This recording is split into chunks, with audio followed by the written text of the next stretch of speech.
Nigeria's President Bola Tinubu rang closing bell at the NASDAQ. In New York, he was accompanied to the ceremony by the President of the United States Africa Business Center at the U.S. Chamber of Commerce, Scott Eisner, and he urged the American business community to invest in Nigeria's market without fear.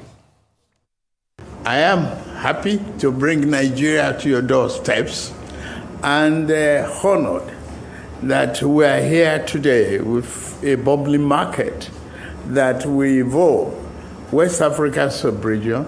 The greatest economy is Nigeria. There's an immense opportunity in Nigeria that you can invest your money without fear. We've removed a lot of bottlenecks. We've cleared the oil subsidy that is corrupt, and we have also retooled the exchange rate to a reliable, dependable, one-figure floating of the exchange naira. You are free to take in your money and bring out your money. I count on you to invest in Nigeria. All right, so that's going to be hinging on policy. Policy direction is the top discussion point for economies around the world, especially during a time of war, military coups, high inflation, and rising debt. So can world leaders and their various economic teams get policy right the first time? And how much room do they have to shift ground if they get things wrong? So Gbemi Alonge, who's a consultant with Africa Practice, joins us to discuss further. You're very welcome. Thanks for joining us on the show. It's one of my favorite topics, public policy. So thanks for having me. if we start with the, I guess, Ukraine war, how important is it to get policy rights when you have geopolitical tensions going on, for example?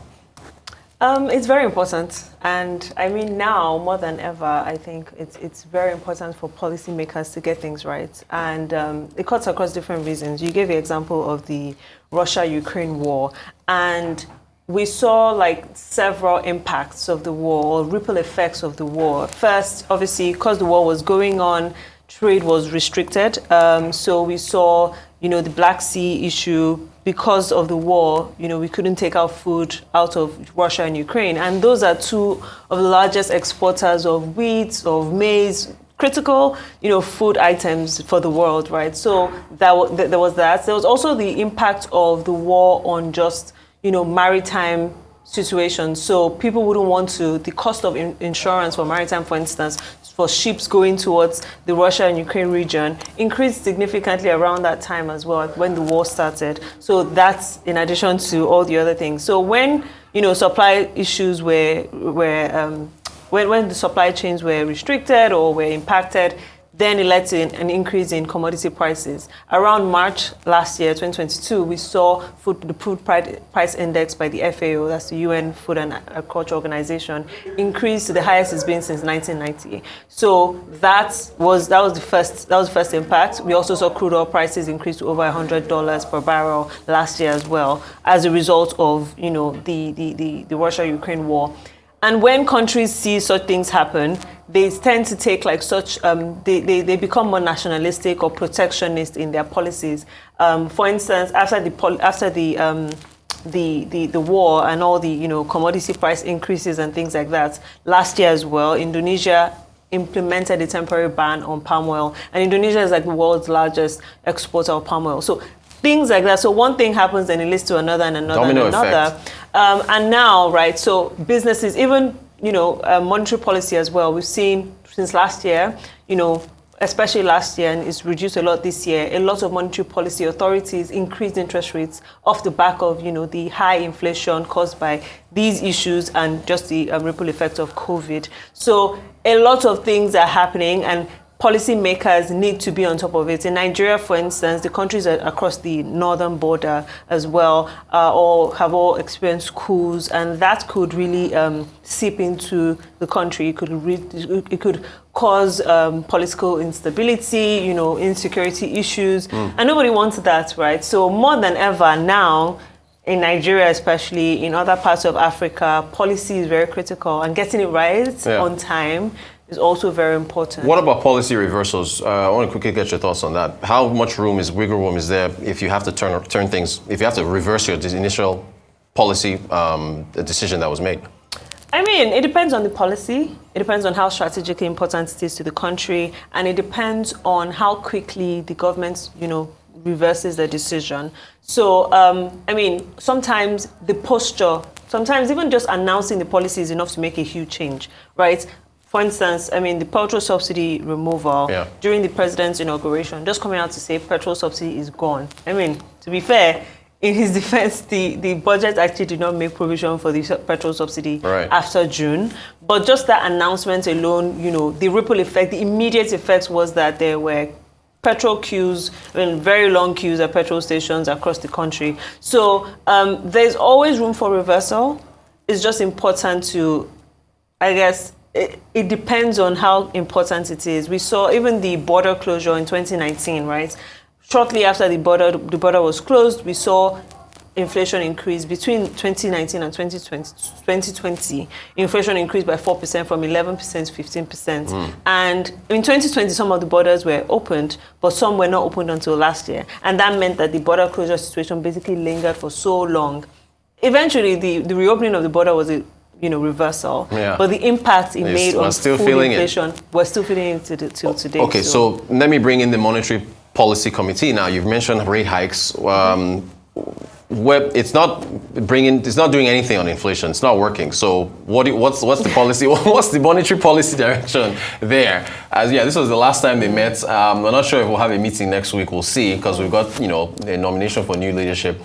It's not working. So in a case like this, do you just what do you do? How do you know it's not working? Because inflation is still rising. So. I mean, in May this year, the CBN conducted a counterfactual study to see what would have happened if they did nothing, if they left interest rates the way it was. And according to that study, at the time, inflation was 22%. According to that study, inflation would have been 30% if they did nothing. Right. And that's because, I mean, the IMF recently did a breakdown of what causes inflation in Nigeria. And supply shocks, structural issues, border closures, insecurity, farmer-herder clashes, things like that, make up 43% of the inflation in Nigeria. 38% is caused by exchange rate shocks and 19% by monetary shocks. So whether or not, I mean, obviously, supply shocks make up the bulk of it, but a fifth of inflation is still caused by money supply in the country. So I don't think we can't exactly say that the policy isn't working. Yeah.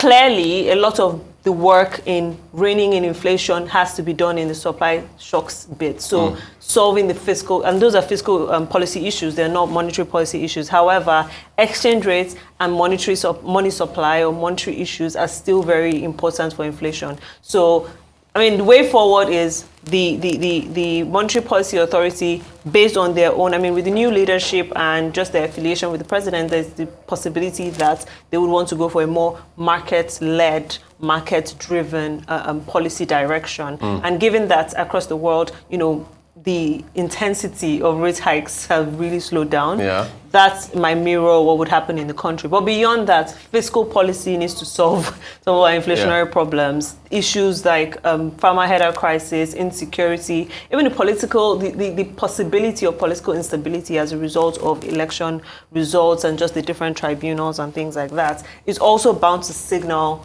increased inflation. Yeah. And so there's a lot of work that still needs to be done on the fiscal side, but we can't exactly say that the monetary side hasn't worked out. Hey, that's why you're the consultant, so thanks for the breakdown. Okay, speaking of fiscal policy, I want to go to Kenya. William Ruto, he's facing some, major opposition with those tax hikes, the worst type of fiscal policy of all time based on the impact it has on the populace. What do you make of what's going on in Kenya?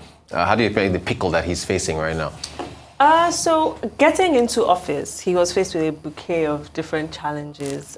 Inflation at the time was increasing. Kenya had faced they had faced droughts for a couple of years, so that had slowed down the economy. Their foreign reserves were quite lean. It was just so many things all at once. And going forward, they still have their Eurobond repayments, a $3 billion Eurobond repayments in 2024. So all of this altogether meant that the government needed to make very, very bold moves. And for policy, right, many times before even implementing the policy, announcing the policy, communicating the policy is enough to make the change you want to. And one very good example, or the model example for this, was in the early 2000s when the ECB governor, what's his name now? What, Mark Carney? No, that's just Bank of England. Sorry, you're talking of prior to Christine Lagarde. Yeah, can't remember. 2000 was a long time ago. He was that was 23 years ago. Yeah, Mario Draghi. So when he came out and said, the ECB is willing to do whatever it takes to prevent a crisis, like that alone basically solved the problem. Obviously, not that alone, but like just communicating that was enough signal. And I think that's what Ruto tried to do entering into office. Implementing this budget, rolling out this finance act with very aggressive taxes was his own way of communicating to the rest of the world that they're willing to increase revenue generated within Kenya. And doing that, obviously, so they increased, they doubled VAT on petrol, and they introduced a housing levy. They introduced taxes on certain income bands, and things like that. So all those reviews it's just a way to posture to the rest of the world that Kenya is willing to actually increase its revenue. On the flip side, however, while he was campaigning, one of the major things that he campaigned about was austerity measures, reducing government expenditure and things like that. But that wasn't the case, in the budget. So there's also that mixed signal that's been sent. But because taxes are not the worst thing in the world. In fact, it just depends on when you're implementing it and why you're implementing it. What are you hoping to get from it? In this case, I believe the Kenyan government is trying to earn, increase their revenue by 16% or thereabouts. So that's, it's a good thing on its own. However, when are you trying to do it? In Kenya today, the rains are back, so the outlook for the Kenyan economy is that there will continue to be growth going forward. And the policies the taxes that have been implemented, are they regressionary or progressive? Are you trying to suck the life out of the mass market, or are you, pulling? Are you promoting business? Are you doing things like that? He's also working. I think recently this month they released a 5-year medium-term expenditure framework, just like Nigeria does. And just looking at that, there's a lot to unpack there. Obviously, we can't do that here now. Yeah. But yeah, there's a lot to do in Nigeria as well. Just speaking on taxes, Nigeria's tax revenue to GDP is 6%. Sub-Saharan African average is 21%. So Nigeria is way far off. Yeah. But then beyond that, and I'm not exactly advocating for increased tax rates today or right now. Obviously, there's a lot of work that needs to go into it, to determining how it impacts the rest of the country.